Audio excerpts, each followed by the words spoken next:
Pain heals. Chicks dig scars. Glory lasts forever. Everything around the WNBA always seems to be shady, and now we've got a serious issue with ratings. Welcome back to the channel. Thank you so much for all your support. Appreciate you being here.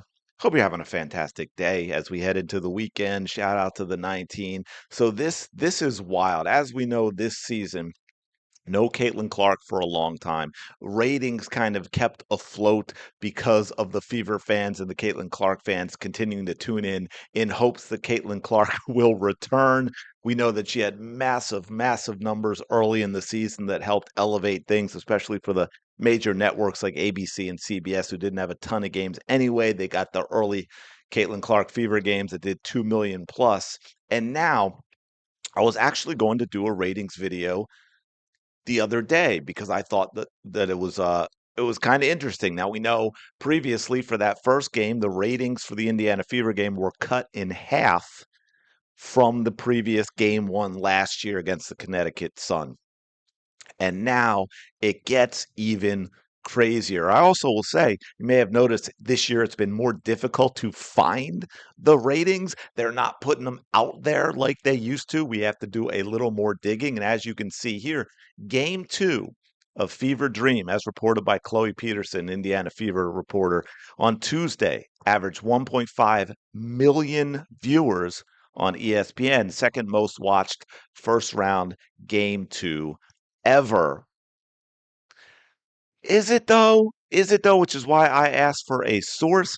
Chloe says she got the number from ESPN PR directly shared with me and a few others. But isn't that interesting? Such a massive number. It says Fever Dream averaged 1.5, peaked at 1.7. Aces Storm averaged 1.1 with a peak of 1.3. And again, why is this shared with Chloe and a few others and then not us not getting the source if it is the second most watched first round game two ever, including an Aces Storm game that did 1.1 million? And the reason I ask, and by the way, I went looking, right? She said, I figured at some point ESPN PR is going to share it. And I went scrolling and I went scrolling and I went looking through this to the point where I was almost going blind, and they've got no mention of it. Now we know when numbers are huge, they get them out there right away. This is something, again, for the entire league, the second most watched game two of the first round ever. That should be everywhere, right? ESPN PR should be putting it out there. The WNBA should be putting it out there, but I can't find it anywhere. You know where I can find ratings? A place that has proven to be a pretty good source that we talk about as we head on over here. It has the second game of the Dream versus the Fever at 950,000. And oh, by the way, if you notice 1.28, it has the Aces Storm game basically the same as what was repeated over here. So how is it that game two, whereas we go down a little bit, 1.1 with a peak of 1.3, TV ratings has it at 1.28, kind of in between those two numbers. Why is it we have that very basically correct, basically similar, right? But they're saying the Fever Dream did 1.5 million, peaking at 1.7, and over here we have 950,000. Please, let's see if we can get a little transparency from these leagues, from the WNBA, because I tell you what, they've got to come clean with the media rights deal and what they're getting because of what advertisers are going to be willing to pay, and on and on and on. How can we have such a ridiculously different number? 950,000, 1.5 million. That's 5.5 million. That is like a 60% increase over 950,000. How can it be that different? And I don't see how it can be a typo because we've got under a million, 0 point, as opposed to 1 point something. It's not like the Dream Fever game here is saying 1.2 million or 1.9 million in the other direction. No, it is fewer than a million viewers.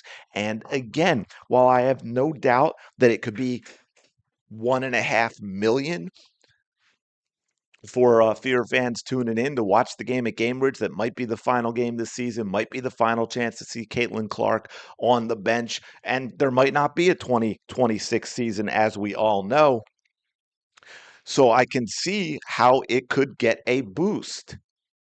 But again, that is a huge increase from game one this season, which was an almost 50% drop from game one last season. And now you're telling me that, boom, it went up to 1.5 million, peaking at 1.7. And oh, ESPN, despite it being such an incredibly massive number, is only going to show it with a few select others and not put it out there right away with a nice, beautiful graphic. Second most watched game two of the first round in WNBA history. It's not going to put that out there. It's not like they have they're the type as we've seen all this time where it's like, oh, but it's Caitlin Clark. How much do we want to celebrate? Caitlin Clark didn't play. This number should be absolutely everywhere. But again, we can keep scrolling down. Right now it's September 17th. Nothing, folks. Where is that game? I don't see it now. I see a few things about the WNBA. Exclusive coverage talking about the countdown, giving you the games, but they weren't telling you what the ratings were. And obviously at this point, well, was that a repost? Obviously at this point, we're even past it. But if we scroll up, absolutely nothing about a massive ratings number. Because again, setting aside the fever dream, we've got ESPN PR, and this also saying that the Aces Storm did over 1 million, which is huge positive news. Why is ESPN only sharing this with a few select people? It makes no sense. We have a league that, as we all know, has been incredibly resentful from the commissioner on down to the players to the owners, y'all not like us. We know how resentful they are of Caitlin Clark.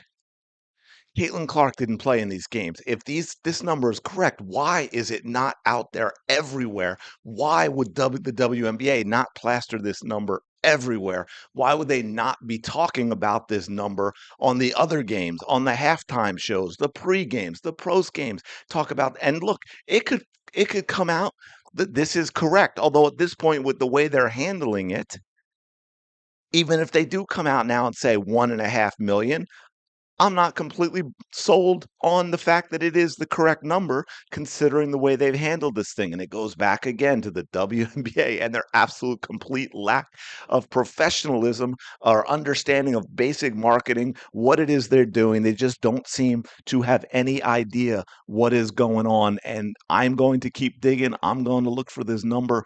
But I mean, man, if I lean toward this number, not because it's lower, because again, Aces Storm 1.28 million. The other one said 1.3, right? 1 point or 1.1. So by saying, "Oh, I'm going with this," it's not to make the WNBA look bad because that's a massive number for Aces Storm.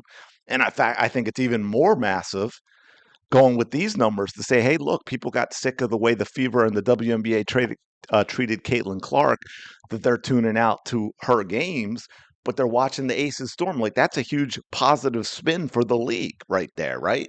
So by me saying, oh, I lean toward these being truthful because of the source has been so good, it's not to bash the WNBA. I actually think in a way, now, of course, if you're the league, you want the 1.5 million, but in a way, this number makes the league look even better. So what is, I guess they don't think that way. That's all I can think. So I don't understand what is going on. I'm going to keep digging on these numbers. Let me know your thoughts in the comments below. Appreciate you checking this out. Hope you're having a fantastic day. Continue to do so. A day you deserve. I will talk to you later.